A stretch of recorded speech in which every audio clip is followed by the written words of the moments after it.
안녕하십니까, 블룸버거 TV입니다. 자, 오늘은 한 8가지 정도 제가 강의를 해드릴게요. 자, 이거는 뭐냐면 지금 전 세계가 지금 부동산 버블로 인해서 문제가 되는데, 예전에도 제가 강의를 해드렸지만 대한민국의 버블은 버블도 아니다. 그나마 그 문재인 정권에서 규제를 많이 가했기 때문에 우리는 버블이라고 느끼지만 대한민국 자체적으로 봤을 때는 글로벌적으로 버블 추계도 안 됩니다. 이 자료를 한번 보면 다 번역기 돌려놓은 상태입니다.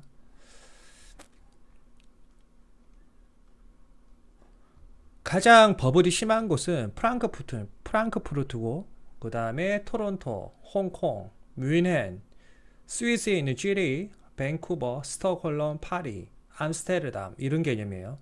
여기 보면 서울은 있지도 않아요. 서울은 있지도 않죠.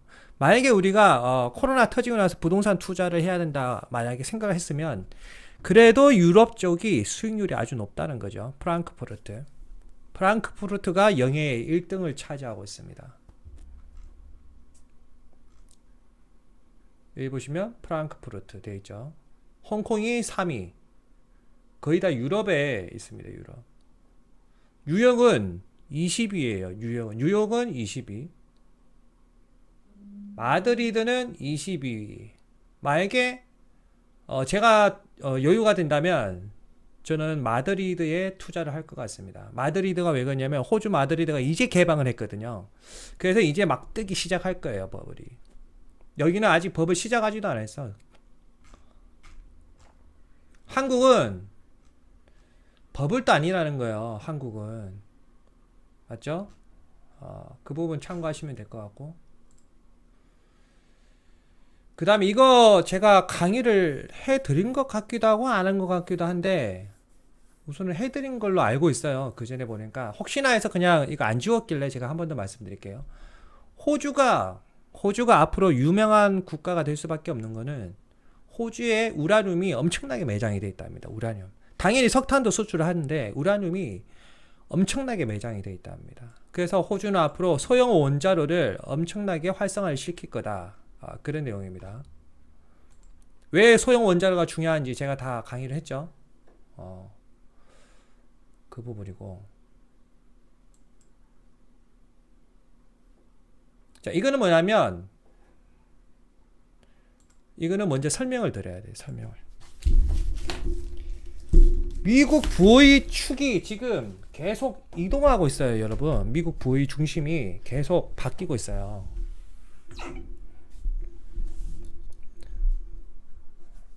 자, 우선 미국 처음에는 뉴욕이었죠.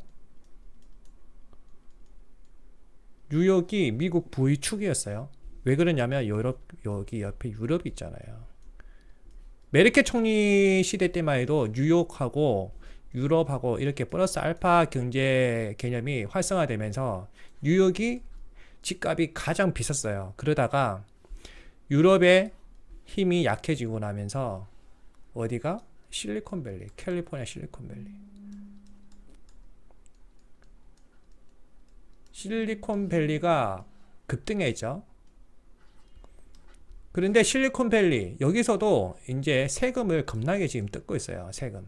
세금을 급격하게 올리니까 여기 부자들이 다 어디로 가냐?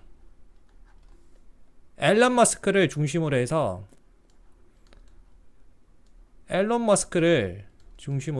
어디를 갔냐? 텍사스. 그래서 제가 3월에 말을 했잖아요. 돈이 있으면 진짜 텍사스 땅을 사야 된다. 텍사스 땅. 왜 그러냐면 이 자본이란 거는 세금 회피 경향이 있습니다. 세금 회피 경향.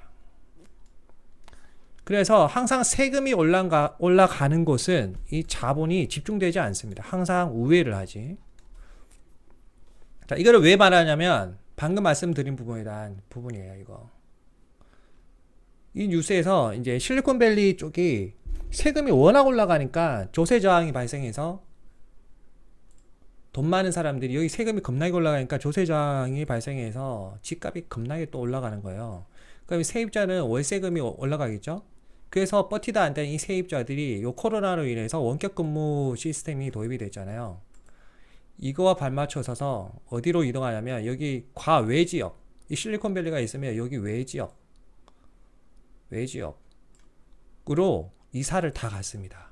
이사를 가고 나니까 지금 실리콘밸리 쪽에는 인력이 겁나게 부족한 거예요. 인력이 겁나게 부족해서 도시의 어떤 대외 경쟁력이 조금씩 약해지고 있어요. 인력이 외곽 지역으로 빨려 나가니까 어떻게 됩니까? 기업 경쟁력은 떨어지고, 기업 경쟁력이 떨어지고, 거기다가 세금까지 올라가니까 기업은 세금이 저렴한 곳, 어디로? 세금과 인력 비용이 저렴한 곳, 텍사스로 이동하게 됩니다. 지금 그 트렌드가 나타나고 있어요. 한국도 마찬가지겠죠. 지금 현재 미국의 실리콘밸리가 서울 강남이라면 한국판 텍사스는 어디일지라고 생각을 하시면 돼요, 여러분들.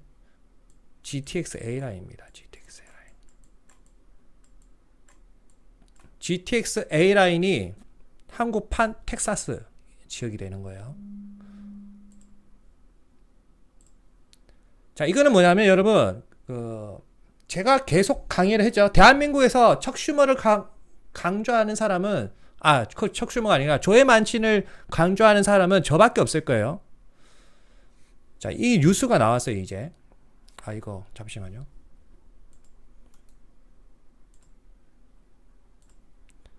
그때 사회 패키지 3.5조 지금 조만친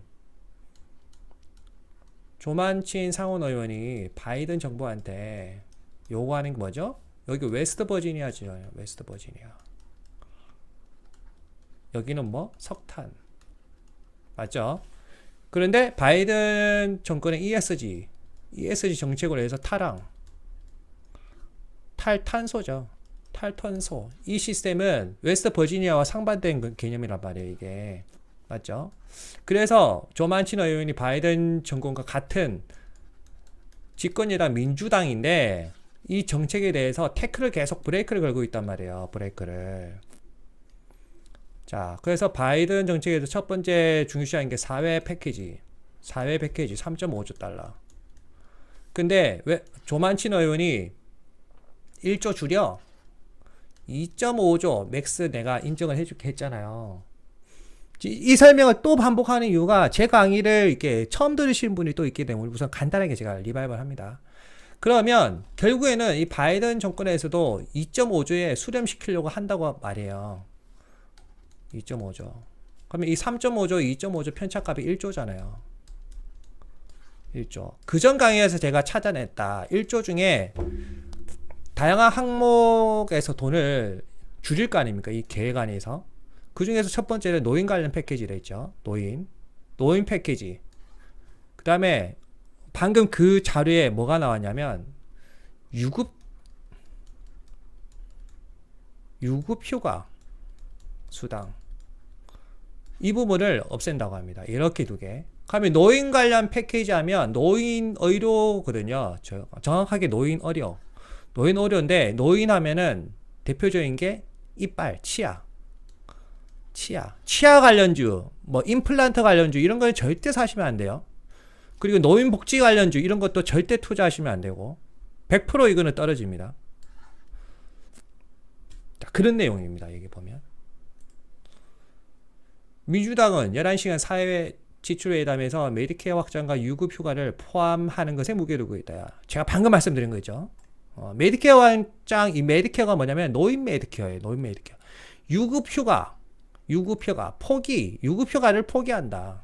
맞죠? 유급 휴가 관련 그 예산을 뺀다 이런 거예요. 이거 두 개 합해서 1조야, 1조.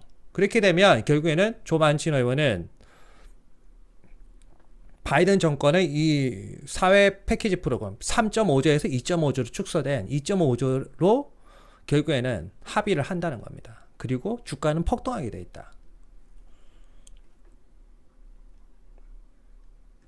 여기서 나오는 1조 달러가 그거예요. 방금 편차값.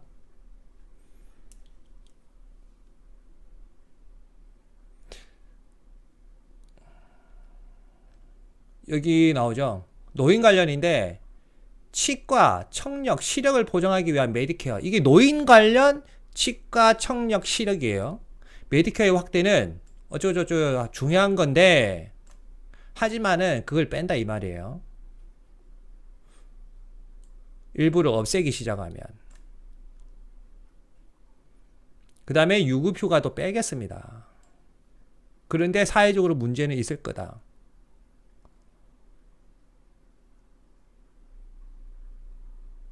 여기 보면 그 사회적 문제가 이거예요.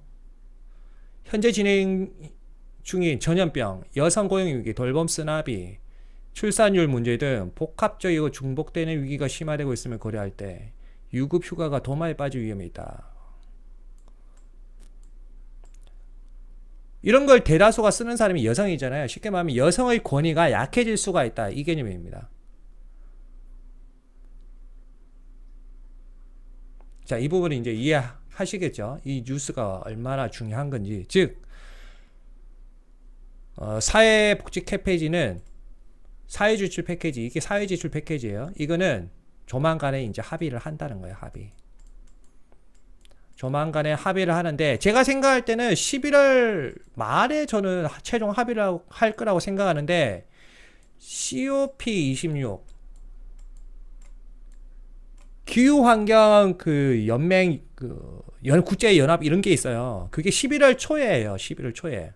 11월 초에 바이든 대통령이 여기 간단 말이에요. 그 전에 끝내려고 하는 거예요. 그래서 최종 1단계 목표는 10월 31일까지 집권 여당에서 조 만치노 의원과 합의를 하는 거예요. 3.5조에서 줄어든 2.5조의 사회 지출 패키지를 10월 31일까지 통과시키는 것을 목표로 하고 있습니다. 만약 이게 통과가 되면 어떻게 될까요? 주식은 그냥 폭등하는 거예요. 미친 듯이. 그 다음에 2.5조라는 달러가 확정적으로 돈이 풀리니까 비트코인도 난리가 나는 거예요. 여러분. 근데 만약에 이게 안 됐다. 그러면 주가는 내려가겠죠. 맞죠?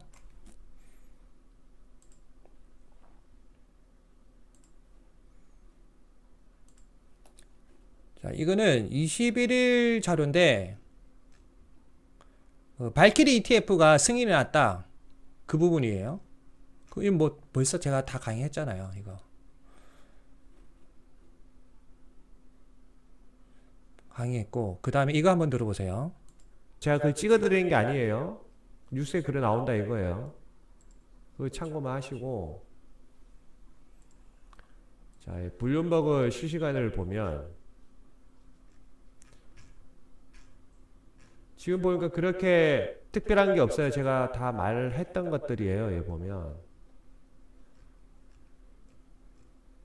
다 말을 했던 거고, 비트코인 이때 제가 소형 원자력 이야기를 할 때 그렇다고 제가 그걸 찍어드리는 게 아니에요. 잠시만요. 뜬다 뭐 그런 식으로 나오죠. 그러면 뭐가 있죠?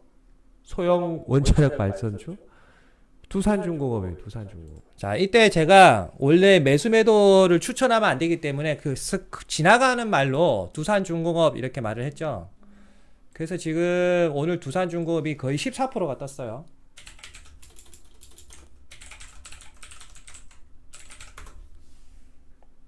14%가 떴죠.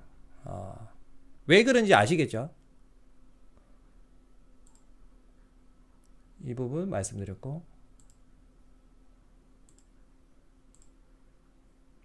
그 다음에 이때 지금 제가 이거 10월 15일 날 강의를 할 때 발키리는 25일부터 스타트가 된다라고 했죠. 그리고 이 발키리가 아마 21일인가 20일경에 자체 그 승인이 났어요.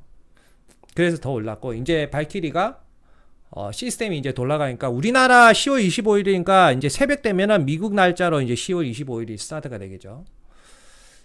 그래서 지금 그 비트코인 가격이 1차 조정을 끝나고 이제 다시 반등하기 시작했습니다.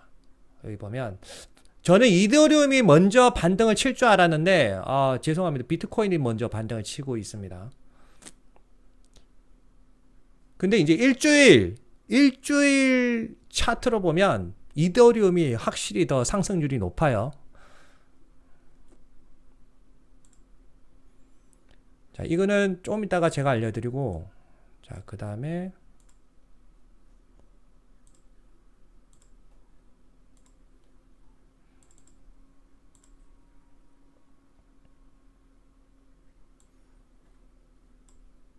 이거는 이제 다른 유튜버가 정리해놨길래 제가 이거 가져왔습니다. 가져와서 보니까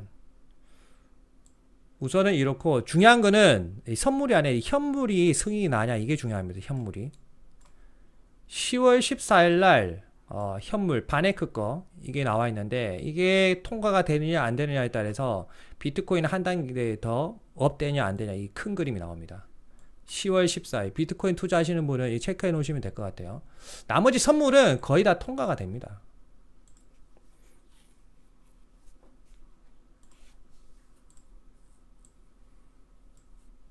그 다음 이거 같은 경우는 피터 브렌트, 여기 보면 피터 브렌트 돼 있죠. 피터 브렌트를 팔로우 하시면 여러분 이게 알림이 떠요. 그러면 차트 몇 가지금 보여줍니다. 그 유료 회원이 되려면 1년에 350달러인가 그렇게 줘야 돼요.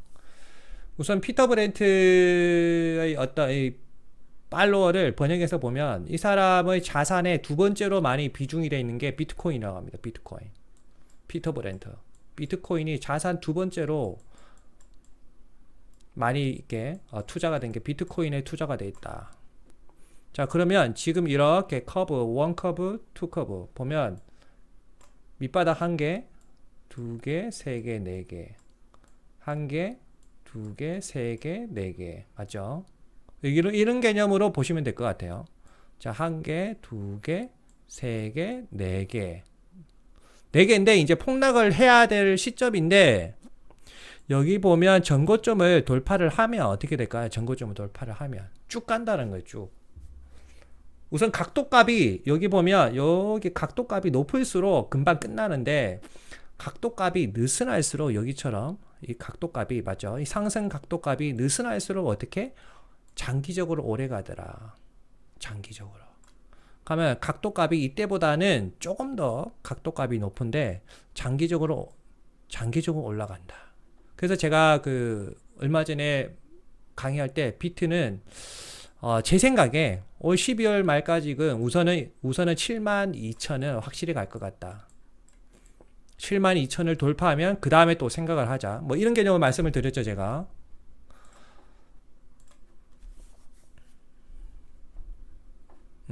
그 다음에 이것도 알려드릴게요.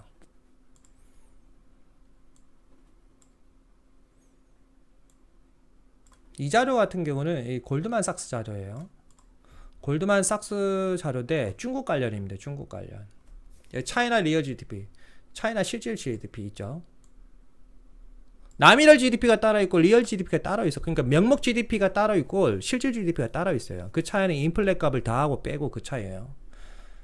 우선은 가장 최신으로 연달이를 봤을 때 중국의 경제 성장률은 이것만 보면 됩니다. 이것만. 지금 우리가 21년에 살고 있으니까 22년을 보면 예상치보다 경제 성장률이 낮다. 맞죠? 그리고 23년에도 예상치보다 경제 성장률이 낮다. 24년에는 그나마 우리 그 세계가 예상한 것보다 조금 좋다.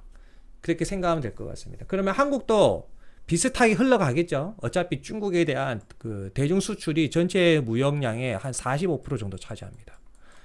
이 데이터 값은 그 다음 자료에 나올 거예요. 자, 그럼 22년 지금 21년 10월이니까 거의 우리는 4분기 21년 4분기에 살고 있습니다. 4분기에 살고 있는데 4분기는 예상 그대로 경제 리얼 GDP 값이 3.1로 유지된다. 그럼 22년 1분기 때는 예상은 4.5였는데 지금 현재 가장 최실값으로는 4.4 낮아진다. 보면 다 낮아진다 이거죠. 즉 내년에도 중국의 주가는 예상 수치보다 낮아질 수밖에 없다. 그러면 한국의 경제 성장률도 예상 수치보다 낮아질 수밖에 없다. 왜? 무역 의존도가 거의 45%나 되기 때문에. 자, 마지막으로 이 자료를 알려드리겠습니다. 이거 한국무역협회예요. 이렇게 누르시면 다 보실 수가 있습니다. 이게 37페이지입니다, 여러분. 37페이지. 제목은 테이퍼링이 신흥국 경제 및 우리 수출에 미치는 영향. 제가 저번에 말씀드렸죠. 이런 수많은 자료를 다 보려고 하면 시간이 많이 걸리기 때문에 어떻게 한다? 목차를 먼저 읽는다. 자, 여러분 보시기 좋으시라고 제가 확대하는 거예요. 자, 이분. 자, 목차.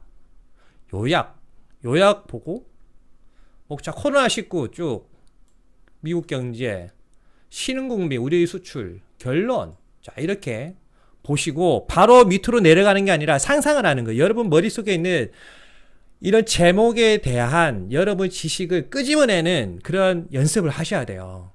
계속 인이 아니라 아웃풋 시키는 그 연습을, 트레이닝을 계속 하시면 자료를 많이 보면 볼수록 인이 되는 게 겁나게 많아집니다. 자, 생각을 해봅시다.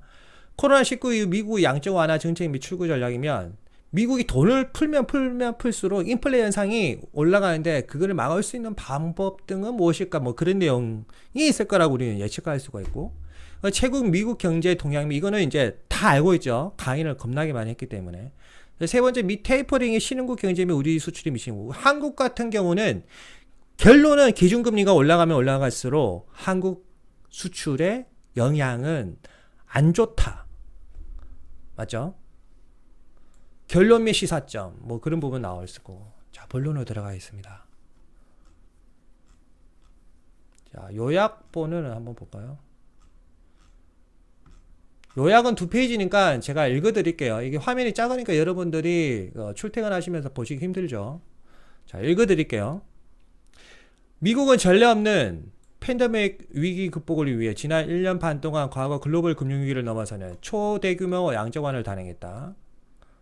미 행정부는 팬데믹 이후 올해 7월까지 이미 5조 3,280억 달러 규모의 재정을 지출했고, 의회는 추가적으로 1조 달러 규모의 인프라 법안과 최대 3.5조 달러에 달하는 사회복지 예산안에 대해 올해 말 하원 표결을 앞두고 있다. 이 부분은 이제 수정되는 거죠. 3.5조가 아니라 2.5조입니다.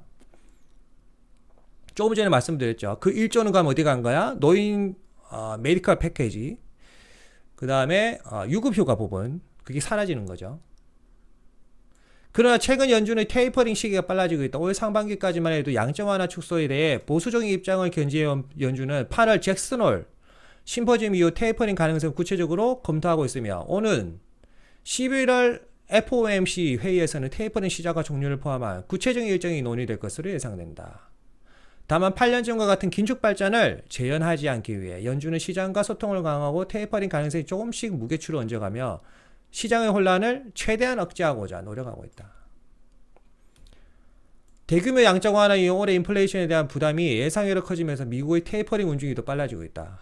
올해 전반적으로 미국 경제가 내구재를 중심으로 가계와 기업 부분에서 회복세를 나타내고 있지만 인플레이션에 대한 두려움으로 소비 심리는 상대적으로 저조한 수준이다. 자, 인플레이션이 되면 사람들은 소비를 안 한다는 거예요. 왜 소비를 안 하냐? 부동산, 은행 대출 이자 내야 되니까요. 소비하고 싶어도 돈이 없는 거예요. 당초 연준이 테이퍼링의 선결 조건으로 제시했던 고용 부분이 8월 이후 기대 이하의 실적에 머물고 있지만 연준의 예정대로 테이퍼링을 추진할 가능성을 내비치고 있다. 향후 미국의 재정정책 방향은 인플레이션의 방향에 따라 정책의 우선순위가 결정될 가능성이 높다. 신흥국 경제는 양적 완화 이후 대규모 선진국 자본들이 빠르게 유입되면서 안정세를 보이고 있으나 미국의 테이퍼링 가능성이 본격적으로 논의된 8월 이후부터 다소 위축되고 있는 모습을 보인다. 상반기까지 상승세를 보이던 신흥국 주가는 횡보 수준에 그치고 있고 7월 이후 달러화 강세가 확대되면서 신흥국 환율은 뚜렷한 약세를 보이고 있다. 외부에서 신흥국으로 유입되는 자금도 상반기 대비 상대적으로 제한적인 수준에 머물고 있으며 채권도 약세를 보이고 있다. 신흥국은 지금 기준금리를 올리고 있다. 쭉쭉 나오죠. 미국 양적 완화 축소에 의한 신흥국 경제도는 우리나라의 신흥국 수출과 무관하지 않다. 연결이 되어 있다. 이 과거 사례에 대한 설명이 나와 있고요. 미국 테이퍼링은 국제금융시장에서 달러화 유동성을 둔화시키기 때문에 달러화 강세를 유지하는 원인으로 작동하고 있다. 원달러 환율이 상승할 경우 우리 수출기업이 수출 단가를 낮추고, 맞죠? 가격 경쟁력을 확보해 수출 물량을 확대할 수 있는 긍정적인 효과가, 즉 우리 물건이 상대적으로 싸진다는 거예요. 달러 가치가 올라가면. 그런데 문제는 그 재화를 만듦에 있어서 물건의 원자재를 수입해야 되는데 그 원자재 가격이 올라가는 해당군 산업은 리스크가 커진다는 거예요. 그러면 이 부분을 극복하기 위해서 대한민국 정부는 어떻게 해야 되냐? 되도록이면 원자재 비축량을 최대한 많이 쌓아놓던지, 아니면 한국중앙은행에서 환율 개입에 들어가야 됩니다. 그것도 아니면 반대로 원자재와 상관없는 여기 원달러 환율이 올라갔을 때 호재인 그런 산업에 집중적으로 국가가 투자를 해야 되겠죠. 그 대표적인 산업이 무엇입니까? 조선업입니다. 원달러 상세가 장기간 이어질 경우 원자재 수입 단가도 동시에 상승하기 때문에 올해와 같이 글로벌 공급망 차질로 인해 국제 원자재 가격이 급등하고 있는 상황에서는 원자재 수입하는 수출 제조기업들의 부담이 돼요. 배가 되고 있다. 자, 방금 제가 말씀드린 그 예전에 강의했죠. 환율이 올라가면 올라갈수록 한국에서 가장 호재가 되는 산업 분야는 뭐다? 바로 조선업이다. 조선업. 그럼 언제까지 올라가냐? 23년 중반까지. 자, 그러면 23년 중반까지 원달러 환율이 계속 올라갈 건데 그 이후로도 더 올라갈 수 있겠죠. 과거 제 이론의 흑점 이론 이런 걸 따지면 한 24년까지는 환율이 계속 안정적으로 이렇게 우상향할 것 같습니다. 그러면 조선업은 향후 3년 동안은 계속 경기가 좋을 거고 이 조선업 기반의 대표적인 지역이 어디죠? 울산 현대입니다. 울산 지역입니다. 울산. 그리고 울산 지역의 그 모멘텀이 되는 그 부산 지역 같은 경우는 연구소가 많죠. 그렇게 해서 부산, 울산이 중심이 된 지역 부동산은 웬만해서는 큰 폭락은 없을 거라고 저는 생각합니다. 연말하고 내년부터 미국 양적 완화 축소가 본격화될 경우 재정 위험이 높은 신흥국을 중심으로 불확실성이 확대될 것으로 예상합니다. 따라서 우리 수출 기업은 11월 FOMC를 포함해 향후 미국의 수출 전략이 신흥국에 미치는 영향을 섬세하게 모니터링하고 돼 있죠. 자, 그 다음에 제가 본론으로 들어갈 때 우리가 예상했던 거 끝났으니까 여기 굵은 글자만 보고 그냥 넘어가면 됩니다. 넘어가다가 표나 그림이 있으면 그걸 집중적으로 봐야 됩니다.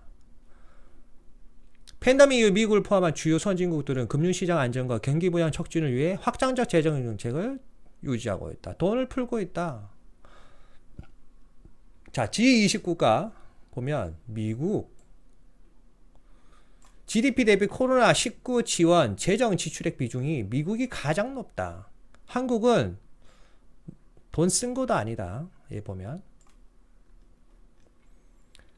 2020년 3월 팬데믹 선언 직후 미국은 과거 글로벌 금융위기 당시의 속도와 수준을 넘어서는 파격적인 양적 완화 조치를 신속하게 시행했다. 기축통화 국가니까 당연히 가능하겠죠. 이건 어차피 지나간 과거니까 패스를 할게요, 여러분. 자, 이거 중요하네요. 9월 FOMC 회의 주요 내용. 이거 뭐 다 알고 있죠? 제가 연준이 사이트 들어가서 여러분 다 확인하라고 하셨죠? 자, 지금 우리는 21년 9월까지 자료입니다. GDP는 예상보다 낮다. 실업률은 올라가고 뭐 안 좋은 이야기밖에 없네요. 자, 내년에는 GDP는 생각보다 좋아질 거다. 실업률은 거의 지금과 똑같다. 내년에는 좋다. 수치값이 좋다. 이게 뭐죠? 긍정적 인플레이션. 내년 봄까지는 스테이크 2단계까지 갈 것 같은데 그 다음부터는 봄을 지나고 나서는 긍정적 인플레이션 현상이 일어날 거라고 저는 생각합니다. 참고하시면 될 것 같고, 우선 23년을 보면 예상치와 거의 부합하죠. 뭐 그렇게 크게 차이점이 없습니다. 24년에는 GDP 글로벌 경기가 엄청나게 나빠진다. 2.5에서 2.0으로 바로 떨어진다. 당연히 이건 미국이에요. 미국 FOMC 지금 미국 기준으로 그렇다는 거예요. 왜? 그게 왜 그러냐? 기준금리 때문에 그래요. 기준금리. 제가 말씀드린 24년엔 기준금리 4번인가 올리고 23년에는 2번인가 올린다. 맞죠? 1.0이던 정책금리가 1.8로 넘어간다. 그러면 이때는 다 박살 나는 거예요. 그리고 롱런 장기적인 큰 방향은 GDP는 1.8, 그 다음에 정책 기준금리는 2.5, 이게 목표다. 그 부분 나왔고, 글로벌 투자기관들은 금리 인상에 대한 불확실성은 상당히 해소되었고 9월 FOMC 회의 결과가 대체적으로 예상에 부합했으나 테이퍼링 개 시점이 예상보다 다소 빨라졌다고 평가한다. 이거는 이제 각 기관별 관련 코멘트예요. 읽어보니까 별 그렇게 큰 내용이 없어요. 다 아는 것들. 이것도 다 읽어보니까 별 그거 없어요. 23년이나 4년쯤부터 이제 난리 난다, 이거. 이거는 미국 경제, 지나간 과거 값을 알려주는 거기 때문에 별 내용이 없더라고요.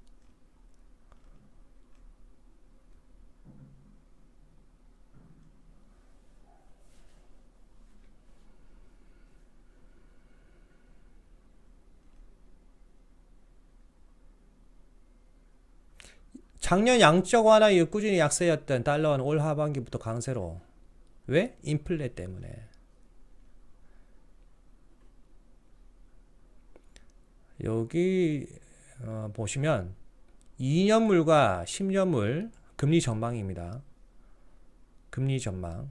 지금 4Q죠. 4분기. 장기 10년물은 1.63이고 제가 말씀드린 건 뭐죠?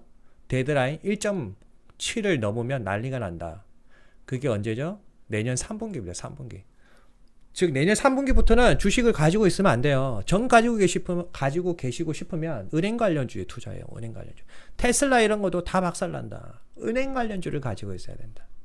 전 가지고 계시고 싶으시면. 아니면 금에 투자하시든지. 뭐 비트코인도 괜찮을 수도 있겠죠. 그런데 저는 개인적으로 비트코인은 이때는 비트코인은 아닌 거라고 저는 생각합니다.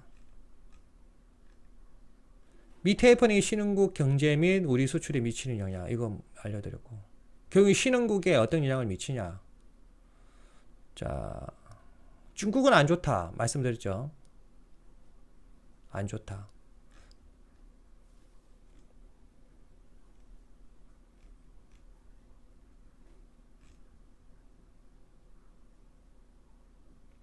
이거는 뭐냐면 지금 3분기까지인데 선제적으로 신흥국들이 기준금리를 올리고 있다. 미국 올릴 걸 대비해서 미리 올리고 있다. 왜? 미리 안 올리면 외인 자금이 빠져나가니까.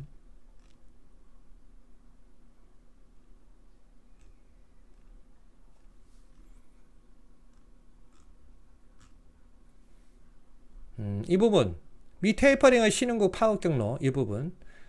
자, 이 테이퍼링 축소, 즉 테이퍼링이란 거는 테이퍼링을 하고 있다는 거는 금리를 올린다는 게 아니에요. 국채 매입을 축소를 하고 있다. 매입을 하기는 하는데 매입량을 축소를 하고 있다는 거예요. 매입을 안 한다는 게 아니에요, 여러분. 매입을 하긴 하는데 축소를 하고 있다. 그렇게 되면 달러 공급이 감소하면서 달러 수요가 확대되고 그러면서 강달러가 된다.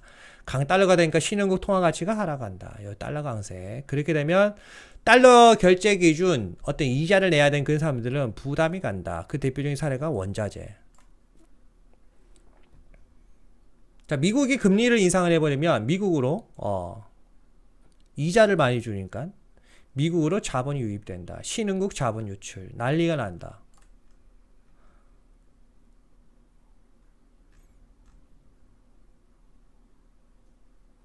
미테이퍼링이 신흥국 경제 우리 수출에 미치는 영향.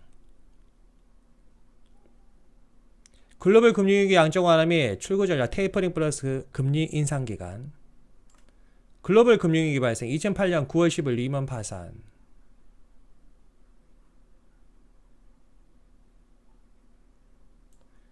미 금리 인상 시행 2015년 12월 뭐 이런 부분. 저런 부분을 다 아시는 거잖아요.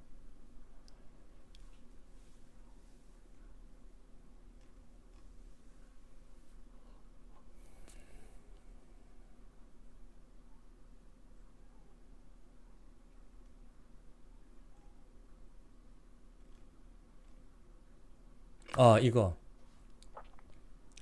다만 중국, 베트남 등 5대 신흥국 수출 비중이 전체 신흥국 수출의 75% 차지하고 있어. 주요 신흥 시장 외의 수출 감소가 전체 수출에 미친 영향은 다소 제한적이다. 강달러가 되어도 전체 수출에 미친 영향은 다소 제한적이다. 자, 우리 대외 의존도를 보면 신흥국 30국 대비예요. 대비 중국 의존도는 45.1, 베트남은 15.5. 압도적으로 우리는 중국과 베트남에는 솔직히 우리나라 기업이 한국에서 베트남 쪽으로 한국의 주주에 있는 한국 기업에 수출하는 그런 개념이겠죠. 그런 개념도 있고, 그 다음에 베트남한테 어떤 기술 이전 이런 부분도 있겠죠. 중국 같은 경우는 말이 필요가 없고, 결국 중국의 어떤 큰 리스크가 다가오면 한국에 그대로 전이될 수밖에 없는 그런 구조입니다.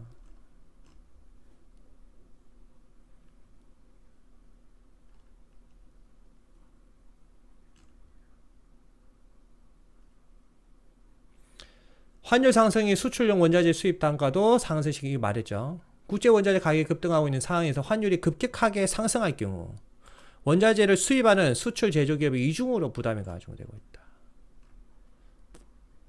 이중으로.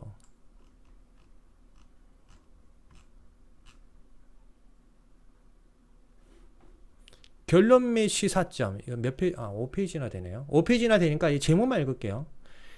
미국은 지난 1년 동안 팬데믹 위기 극복을 위해 과거 글로벌 금융위기와 같이 대규모 양적 완화를 동반한 적극적인 재정 정책을 추진했다. 올해부터 미국의 주요 경제 지표들이 회복 기조를 나타내자 연준은 테이퍼링에 보수적이었던 기존 입장을 거두고 지난 9월 FOMC 회의를 통해 연말 또는 내년 중 테이퍼링을 통한 양적 완화 축소를 시행할 것으로 본격적으로 시사한다. 최근 미국 경제가 전반적으로 회복을 보이면서 내구재를 중심으로 소비가 살아나고 있으나 물류 부족 등 공급망 차질로 인해 공급 부분에서 병목 현상이 누적되면서 인플레 기조가 점차 확산되고 있다. 자, 하나 제가 짚어드리는 게 여기 물류 부족 이 부분에 대해서 지금 믿거나 말거나 그런 자료가 있어요. 자, 물류 부족 이거 바이든 정권에서 일부러 만든 거 아니냐? 그런 찌라시가 나오고 있는데, 자, 바이든 정권에서 지금 추진하는 게 뭡니까? 사회 인프라 패키지 맞죠? 속된 말로 사회 지출 패키지 뭐 이렇게 돼 있죠. 중요한 거는 요 인프라는 뭐죠? 도로 깔고 하수도 고치고 맞죠? 교량 오래됐으니까 교량도 고치고 없는 사람을 위해서 임대주택을 열리고 이런 개념인데, 중요한 거는 자세히 생각을 해봅시다. 도로에는 뭐가 다니죠? 차. 이 도로는 자동차 도로도 있고 기찻길도 있어요. 맞죠? 레일. 같이 포함해서 그냥 도로라고 하는 거예요. 우리가 생각하는 그런 자동차 도로만 아니라 기차 가는 도로, 즉 기찻길도 기차철 레일 있잖아요. 레일. 기차철 레일 그 쇠길도 교체를 해야 된단 말이에요. 이 모든 건 뭐죠? 결국에는 컨테이너가 지나가는 곳이에요. 컨테이너. 맞죠? 컨테이너가 지나가야 물류가 흐르면서 소비자가 최종적으로 재화를 받을 거 아니에요. 지금 이 부분에서 병목 현상이 발생한 거잖아요. 그래서 지금 어떤 사람들은 뭐라고 하냐면 사회 인프라 패키지 이거를 빨리 통과시키기 위해서 이불로 병목 현상을 일으키고 있다라고 합니다. 일부러.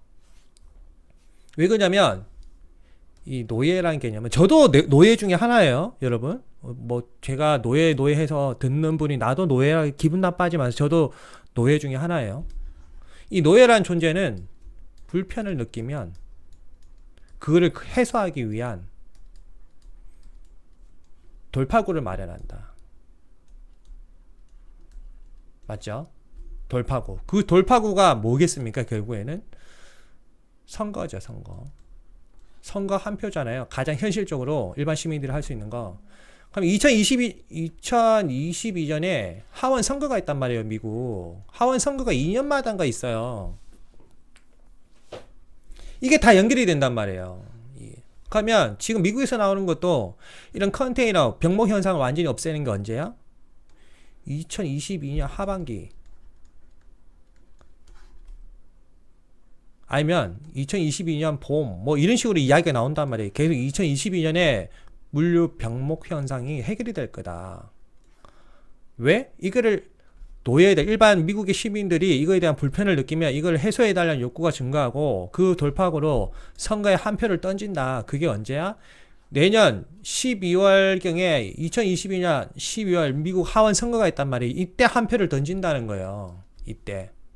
그 표를 받기 위해서 미국 바이든 정권의 고도적인 정치적 계략이 아니냐. 이런 찌라시도 있어요. 이거는 참고만 하세요. 근데 연결이 되는 걸 어떻게 해요? 물류 부족 등 공급망 차질로 인해 공급 부분에서 병목 현상이 누적되면서 인플레이션 기조가 점차 확산되고 있다. 양적 완화 축소가 가시되면서 약세였던 달러화는 하반기부터 강세를 전한다. 신흥국 경제는 올해 6.4%, 내년 5.1% 성장세가 예상되나 연말 테이퍼링 앞두고 신흥국 경제 여건은 다소 불확실성이 혼재된 상황. 미 테이퍼링이 신흥국 경제와 우리 수출에 미치는 영향 쭉 3개 나와 있고, 이거 뭐 아까 말했죠. 따라서 수출 기업들은 11월 FOMC 회의 등 향후 연준의 정책 방향을 세심하게 모니터링할 필요가 있다. 한국무역보험공사가 해야 되는 역할들. 자, 이렇게 이 자료는 마치면 될 것 같습니다. 이번 강의는 이렇게 해서 한 40분 강의인데 끝까지 들으셨는지는 모르겠어요. 어쨌든 구독과 좋아요, 알림 설정은 저에게 큰 힘을 줍니다. 감사합니다.